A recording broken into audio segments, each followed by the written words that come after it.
नमस्कार, आप सभी का मेरे channel math with Akash Tripathi में बहुत बहुत स्वागत है। तो जिस तरीके से आप जानते हैं कि हमारा आइडेम्पोटेंट एलिमेंट और नीलपोटेंट एलिमेंट का इंट्रोडक्शन और एग्जाम्पल पार्ट काफी अच्छे से हो चुका है। आज हम लोग उसके ऊपर बेस्ड कुछ थ्योरम देखने वाले हैं और वो थ्योरम का स्टेटमेंट ये कहता है कि let R be a ring. R आपके पास कोई भी एक रिंग है एंड ए बी जो है वो बिलोंग कर रहा है आर में। ए और बी कोई दो अलग अलग एलिमेंट है, सेम भी हो सकते हैं, कोई फर्क नहीं पड़ने वाला। तो ए और बी जो है वो बिलोंग कर रहा है आर में। तो सो डैट आपको ये दिखाना है कि अगर ए बी इज निलपोटेंट, कि ए बी जो है वो निलपोटेंट है, then B A is nilpotent, तो बी ए भी निलपोटेंट होगा। यहां पर फिर से देखिए इंप्लाइज वाली कंडीशन लग रही है। इंप्लाइज वाली कंडीशन में यही चलता है कि भाई अगर ये वाला काम हो रहा है इसका मतलब ए बी जो है वो निलपोटेंट बन रहा है, तो इसी की वजह से बी ए जो होगा वो भी आपका निलपोटेंट बनेगा। B A is also nilpotent. और बी ए निलपोटेंट किसकी वजह से बन रहा है? ए बी की वजह से बन रहा है। ये आपको समझ आया? तो सबसे पहले देख लेते हैं क्या कंडीशन हम लोगों को गिवन है। तो given that R is a ring, R जो है वो आपका एक रिंग है एंड आपको क्या शो करना है? शो दैट ए बी जो है इज निलपोटेंट।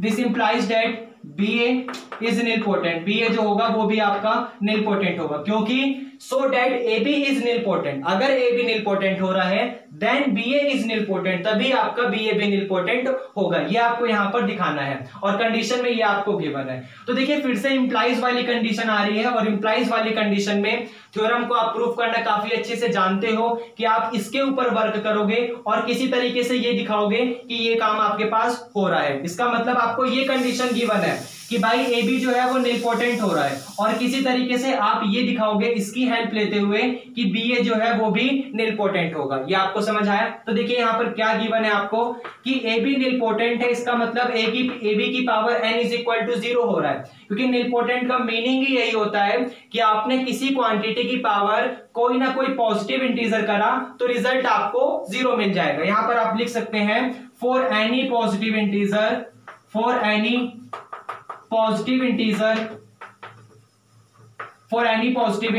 n, तभी आपका ए बी की power n is equal to 0 होगा। ये आपको समझ आया? अगर ए बी की power n is equal to 0 है तो आपको ये दिखाना है कि बी ए बी जो है वो निलपोटेंट होगा। इसका मतलब जब आप बी ए की पावर कोई ना कोई पॉजिटिव इंटीजर p करोगे तो वो भी रिजल्ट आपके पास 0 आएगा। अब देखिए आप किस तरीके से कर सकते हो। क्रिएटिविटी में फिर से बार बार यही बात करता हूं कि यहां पर सारी चीजें प्रैक्टिस से सीखी जाती हैं। तो यहां पर बी ए की power p is equal to 0 मिल रहा है। अगर मैंने यहां पर p is equal to n plus का 1 रख दिया, अगर मैंने यहां पर p is equal to n plus का 1 रख दिया तो रिजल्ट देखिए मुझे किस तरीके से मिलेगा। अब ये कहां से रखा ये प्रैक्टिस के ऊपर डिपेंड करता है। मैंने काफी अच्छे से फील किया हुआ है, क्योंकि आपने देखा होगा कोई मान लीजिए कोई नया सा क्वेश्चन आ गया काफी हार्ड सा, वो आप सॉल्व कर रहे हैं, आपसे नहीं बन रहा, लेकिन आप बार बार करते जा रहे हैं तो वो बन जाएगा। इसका मतलब आपकी प्रैक्टिस में कुछ ना कुछ आपको हिंट ऐसा मिल गया जिसकी वजह से वो सॉल्व हो गया। तो वही काम यहां पर भी लगता है। प्रैक्टिस में देखिए क्या हो रहा है कि अगर आपने p is equal to n plus का 1 रख दिया तो रिजल्ट में आपको बी ए की पावर n प्लस का 1 मिल जाएगा और आपको ये दिखाना है कि ये भी किसी ना किसी तरीके से 0 हो रहा है। तो बी ए की पावर n प्लस 1 का मतलब है कि बी ए इंटू में बी ए, फिर से यहां पर बी ए, फिर से यहां पर बी ए, और इस तरीके से आप dot dot dot dot B A करोगे जहां पर ये टोटल आपका n प्लस 1 टाइम्स है। ये आपको समझ आया? अब यहां पर आप अपने हाइपोथेसिस का यूज करिए। उसने बोला है कि आर आपके पास एक रिंग है। रिंग का मतलब होता है यहां पर हर एक एलिमेंट में मल्टीप्लिकेशन जो होता है वो एसोसिएटिव होता है। तो यहां पर मैंने क्या करा, एसोसिएटिव प्रॉपर्टी लगाई। और किस तरीके से लगाई? ऐसे, जहां पर फर्स्ट वाला बी तो मैंने सेम टू सेम छोड़ दिया, इसका ए और इसका बी आपस में एक साथ कंबाइन कर लिया, फिर से ये वाला ए ये वाला बी कंबाइन कर लिया, फिर से ये वाला ए ये वाला बी कंबाइन कर लिया, फिर से ये वाला ए बाद वाला बी कंबाइन करा, और इस तरीके से मैं ए बी कंबाइन करता चला गया आखिरी तक। आप समझ रहे हो? और लास्ट वाला ए को ऐसे ही सेम टू सेम रख दिया। मतलब जो मेरे पास टोटल n प्लस 1 टर्म्स थी उसमें मैंने एक टर्म लास्ट में छोड़ी और एक टर्म पहले छोड़ा, जो कि आपस में ए और बी कंबाइन होकर टोटल एक टर्म बनाएगा, क्योंकि एक टर्म के अंदर दो एलिमेंट है जो कि आपस में मल्टीप्लिकेशन में है। तो एक टर्म में दो एलिमेंट है, तो उस दो में से आधी टर्म मैंने यहां छोड़ा और आधा इधर भेजा, तो ये दोनों आपस में कंबाइन होकर अब एक टर्म बनाएगा। और अंदर टोटल कितनी टर्म बची, 1 2 3 ऐसे करते करते n, क्योंकि n+1 में से आपने एक हिस्सा इधर छोड़ा और एक हिस्सा इधर छोड़ा, दोनों आपस में कंबाइन होकर एक टर्म बनाएगा। तो आपके पास n+1 में से एक टर्म खत्म हो गई, तो टोटल टर्म बची n। इसका मतलब यहां से लेकर यहां तक टोटल n टर्म्स बची हुई है। तो मैं यहां पर रिजल्ट कर देता हूं, छोटा सा ही बचा है।